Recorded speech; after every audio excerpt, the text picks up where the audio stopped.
Well, you might have noticed in a prior video, riding my bike through town, and I had a spur of the moment idea, and I just quick pulled over and went into a local real estate agent that I'd heard a ton of good things about, American West Realty, and met her. And this is the video we did. I had all sorts of questions about real estate in the area, and she was able to answer all of them, plus provide some additional information. And here's that video. Well, as I was riding my bike outside, I mentioned, I have an idea, because I saw a sign that was very familiar to me, America West Realty. And this is Stacy Ewing. And we hadn't met until just now, but I've met a lot of people in Eagle Nest, a lot of locals, and her name keeps coming up over and over again for real estate in Eagle Nest. That's a good thing, though. That is a good thing. So I thought I'd come in and see if she could answer all my questions about real estate. And I'll tell her my real estate fascination. I'm a RVer, and I'm not interested in real estate other than from a fantasy standpoint. Right. And my fantasy last year was riding my bike around and going into Bear Mountain Estates and seeing a 1 acre plot on a corner that was listed for $50,000 that had, I could see the utilities were right there, amazing view, a short walk. And I was like, only 50, whoa, what's going on here? And I was obsessed over it. I did a video on it. And a week later, I called the real estate agent and they said, it's sold. So I don't know. I doubt it was my video. There weren't that many views. Well, and 50,000 for Bear Mountain Estates is actually on the higher end of the spectrum from what they used to be prior to COVID. For when COVID hit and that crazy, unreal buying started, I mean, everybody was trying to get out of the big cities. They were paying 30, 40, 50,000 over asking prices on houses, mainly because they were just trying to get out of the big cities. And so that really unnaturally elevated all of our prices. I mean, across the board. For Eagle Nest, for Angel Fire, for Red River, it elevated all of the prices. So let me tell you about some of my observations that are confused me. So Bear Mountain Estates, there was only one plot there available, and it was sold. And there were dozens of other plots with no houses on them. So I wondered, well, what's going on there? If people bought them and they're just sitting on them? They're just sitting on them. I have lot 17 is on the market currently for $45,000. And so that one is still available. And it's a triangular piece up in the upper corner of Bear Mountain Estates up in Block 1. So if you toured the whole subdivision, many times, and you get all the way up in that very top corner, right, you'll see my sign on that very top corner piece. Now I think I did a little research on that one, and that's because it's on the edge. You're allowed to have a 2-story structure. You're exactly right. You have been doing your homework. So that gives you even a plus view, right? And you can't do it inside because you can't block the view of your neighbors. Yeah, exactly. So that was the empty lots. That was confusing. And then as I rode around, like behind town on the side streets, I've seen various houses, plots of land, no for sale signs. It's like when people who live here, it's like no one's selling. Yeah. I don't see for sale signs. There's not that many. Businesses that's a whole different topic, is businesses available on 64 on the main street here. Right. And then I see there are a few private ranches. I just did a video on a couple of them. There are people that have pretty high-end homes on, property outside of town. And then I understand that although it seems like there's an unlimited amount of land around here, that's not true at all. When you're standing downtown Eagle Nest, every mountaintop you see is privately owned. Got it. That's just all there is to it. The Sandia Pueblo, the Taos Pueblo, private ranches, The Moots Ranch, there's 2 of them. They've been here forever. The only 2 parcels that are going to be public are just on the other side of the lake. You've got the Colin Neblet North and the Colin Neblet South. Those are the only 2 public areas, and even them, they're pretty steep. So if you're going to go hiking, you're going to need to be a mountain goat because they're pretty steep up in there. But that's the only public land. When you're standing downtown Eagle Nest, every mountain range you see is privately owned. And that usually blows people away. They don't realize that an area so pristine, I mean, I have to admit, I've been here for 16 years and I don't plan on leaving. But all of the private ranches, they're not going to subdivide and create smaller subdivisions. You know, these private ranches, once you lose that land, it's gone forever. So if you subdivide it and chop it up and create all these other little parcels, that big ranch is no longer that great big ranch. You know, if anyone's interested, you can go onto my playlist. This morning I released a museum tour video with 2 ladies that own ranches here next to each other. These Judy and Linda. And we visited both their ranches. I think Linda's was in the 200 plus acreage and Judy's was 500 plus acreage. And Judy, that has been in her family for many, many years. Since like 1916. Yeah. So it's, and then you have much bigger ranches and tracts of land that just aren't accessible. And here's the other thing that blows my mind. I don't have no Colorado experience, but I lived in northern Idaho, in Sandpoint, Idaho for 5 years. I know where Sandpoint is. Right? And it's similar breathtaking beauty, but the prices have priced locals out. It's devastating. And I think that's because the California people have come in and started finding all of these big ranches. That's what I'm hearing from other real estate brokers that I'm in communication with. Idaho, Montana, Wyoming, they have priced themselves out of the locals' range just because the people from California are selling millions of dollars worth of property in California and moving to these more remote locations. And they're buying up these bigger properties. And I'm understanding Jack Schweitzer. I like Jack. Jack's a good friend of mine now. He sent me a video yesterday, a little documentary on what these 2 huge corporate ski resorts have done in particular in Colorado with driving local people out. The real estate prices are going through the roof, like average home prices in 7 figures. It's just mind-blowing what's happening. And I look at this, what else in the country is left other than this little area here? I'm pretty stunned. And I almost don't want to do the video because you don't want other people to find your little gem. Yeah. Well, Jack calls this one of the last best places. And I think that's a very good analogy because like Vail, you know, the big ski areas all up in Colorado, they're pretty much so developed that there's not room for any more development. And really in Eagle Nest, we've got some areas that could be developed, but since we're surrounded by these large land holdings that won't sell to chop it up, you know, to add for more area, what it ends up doing is you just end up having to flip whatever properties are already in existence. I mean, I've sold the same house 2 and 3 times because there's nowhere for them to expand out to.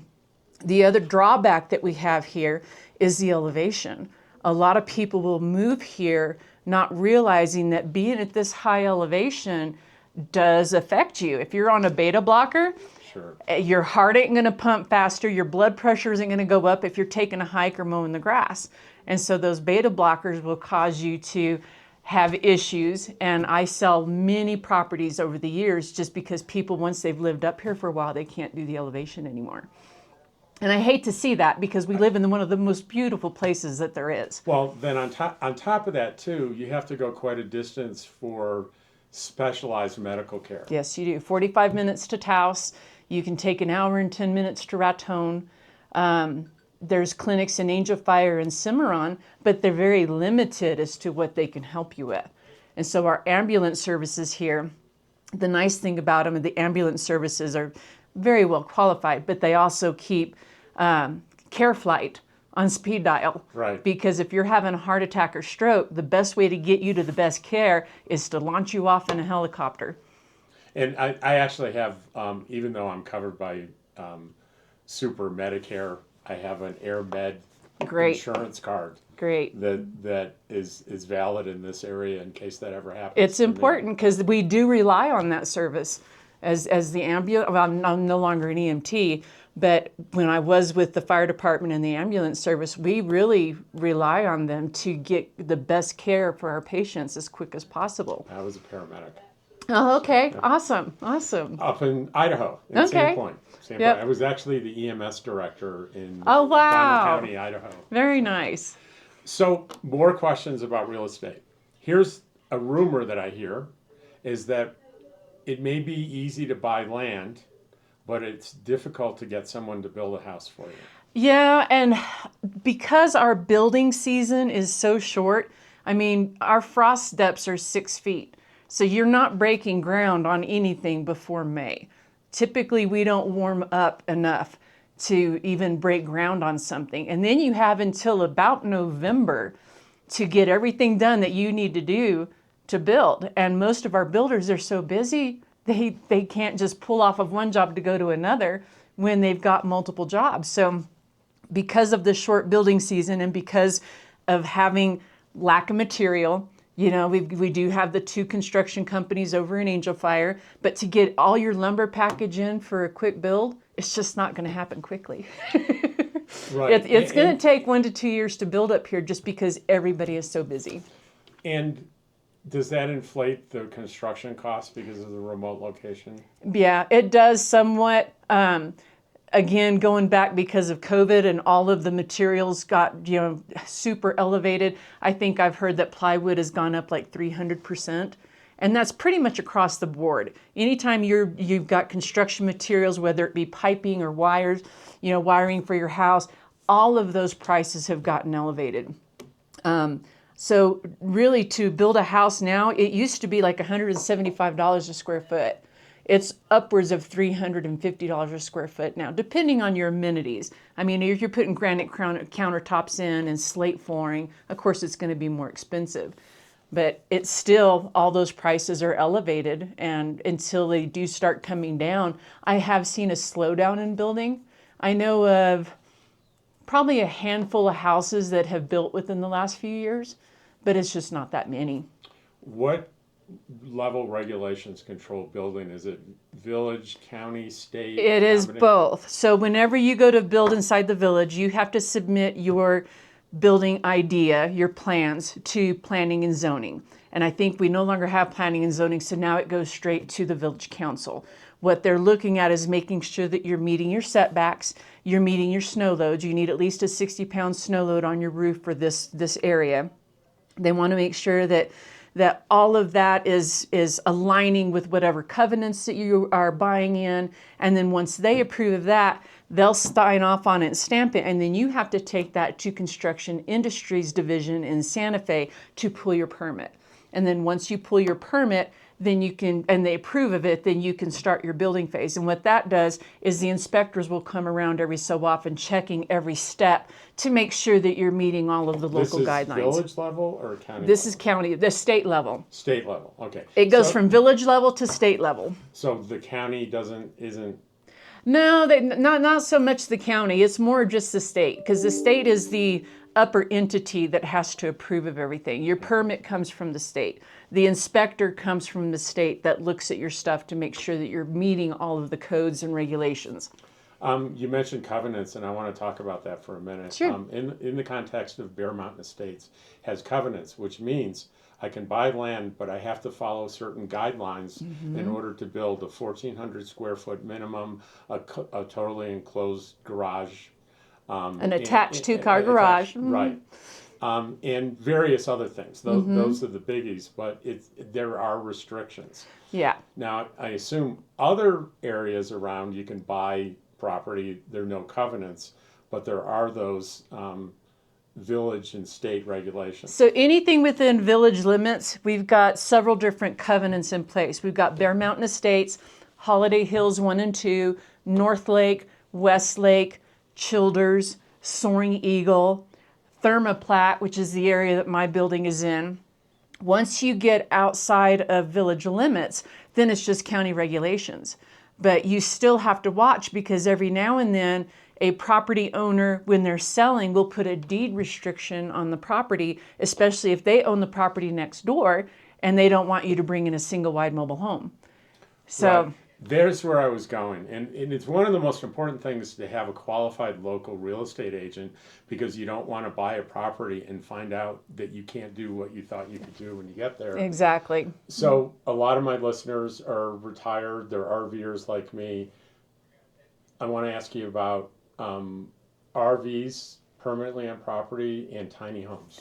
So you can't do either one within the village limits of Eagle Nest. They Okay. have to be in an RV park. I do have one property left that has actually no restrictions on it whatsoever, and if you want to park your RV on it, you can. And that's, you're talking within, how about outside? That's village? outside village limits. Okay. Anything within inside of village limits, like in Holiday Hills, I think it's a minimum of 1,200 square feet. Soaring Eagle, minimum of 1,400 square feet. Unless it's a two-story, then it's 1,800 square feet. Bear Mountain Estates is 1,400 square What feet. about manufactured homes? I know they're not allowed in They're Bear not- Mountain, but They're not allowed in Soaring Eagle either. Okay. Any lots within the village limits that's not Bear Mountain and that's not Soaring Eagle, they are allowed. okay. And minimum square footage for the village itself is 864 square feet. Okay. And basically all this does is protects everybody's property value. I mean, Right. if I had a $500,000 house, I sure wouldn't want somebody moving a single wide trailer next door, because that does impact my property value. Right. So things like that, those covenants are actually in place for a very good reason. You know, they do provide a very important factor to a community as a whole. Like Soaring Eagle, those are all 10-acre lots. So they want you to build a nice 1,400 square foot minimum home, 1,800 if it's two-story. And you can do a secondary house on them. You can do like a mother-in-law quarters, things like that. But the vast premise behind that is to make sure that everybody has got like a level playing field. You don't have a 500 square foot tiny home next to $1 million house. Right. And we do have $1 million homes up there. So those basically just protect your property values. Okay. So I'm thinking, I want to move up here. I don't want to do a tiny house or anything. I want to buy a house and live in it. What range of prices are we talking about here? Right now, 300,000 is about where they start at. I've got 3 listings that I can think of right inside of the Village of Eagle Nest. 2 of them are 4-bedroom, 2-bath, and they were both listed at 339,000. There's another one that just came down in price to 293. I just got it sold. There's another one listed for 325, I think, over off of Lake Avenue. There's nothing else behind my building that's currently available. So 300,000 is pretty much your base price. In someone my age, that sounds like, oh my gosh, 300,000. I know. But it's not these days. It's really not well anymore. below the median in the country. Yep. It's I have a hard time saying it, but it's at the lower end. It's Well- at the lower end in a premier area. Right. It's pretty remarkable. Well, Angel Fire and Red River, their prices are even more expensive. Oh, I'm sure. So I'm sure. Red River and Angel Fire, I've got 2 listings in Red River, and they're both above 600,000. One's at 699, the other one, the one's at 699, the other one's at 525, I think. We talked a little bit about medical access, but things like shopping, I can answer that question because I love to do my shopping at the Lowe's Market in Angel Fire. Mm-hmm. There's a beautiful little market in Cimarron. But for heavy duty shopping, there is a small, and I say small Walmart, and there's also an Albertsons and a Smith's all in Taos, which is the crow flies is about 22 miles away, but we're not crows, are No. we? And We going have to through that try- canyon is going to be about 40 minutes. Right. But it's still 40 minutes is not bad for a pretty good sized town. Well, and it's really not. When you consider where we live, I mean, to commute 40 minutes to go to the grocery store, do your shopping and come back, it's not that big of a deal. My husband and I will go to Santa Fe and go to Sam's like once every 3 or 4 months and really stock up with the core stuff that we use all the time. But to leave here and take a 40-minute drive to go to Taos and do some quick grocery shopping. And it's nice to get out of the valley every once in a while. You find yourself being a recluse up here after a while. I am definitely guilty. I can't even tell you the last time I've gone to Taos. So once I'm here, I want to be here. But when I do have to go shopping, it's like, yeah, I guess we can go into Taos. And if you're following my videos, this goes without saying, but I'll for new people, I'll tell you, the mountain views. I'm Marty lets me stay in the property next to her that she bought from her sister, I Right. believe. And I can sit in my chair, and if I get tired of the view, I can turn it 90 degrees Right? and keep turning it 90 degrees because I am literally surrounded by beautiful mountains and a lake on one side. So Marty's RV park is two doors down from my house. So Oh. I have the same view you do off of my back deck. Looking at nothing but Eagle Nest Lake, and if you don't like that view, you can kind of spin around. But to be able to watch Eagle Nest Lake and watch the pelicans, you know, people don't realize we get pelicans up here. They just find it really weird that we get pelicans. But we get the bald eagles, the golden eagles, to watch them flying around. I mean, it's truly a beautiful place. And I'm going to say a line and you tell me where I got it from. The white pelican has a wingspan that is only rivaled by the California condor. Right? I'm not sure where you got that from, but I believe it's it. Jack Schweitzer. I don't doubt that. I've been listening to Jack Schweitzer doing videos of him doing history. Oh, sure. Stuff. So yeah, I'm- he's a very good local expert for sure. And I've actually, I am, believe it or not, I'm now the museum person on Saturdays. Oh, nice. Love it. That's great. So, But yeah, the pelicans, if you look and you'll see them flying overhead, they'll be circling. When you really get to noticing their wingspan, it's like, wow, that's a big bird. And you don't realize how big they are until you see them flying right over your head, and there's nothing to really put them in perspective. But if you get like a spotting scope, like what I've got, and you see them down on the lake, you can see how massive they really are. I mean, they're really tall birds when they're Right. just standing on the shore.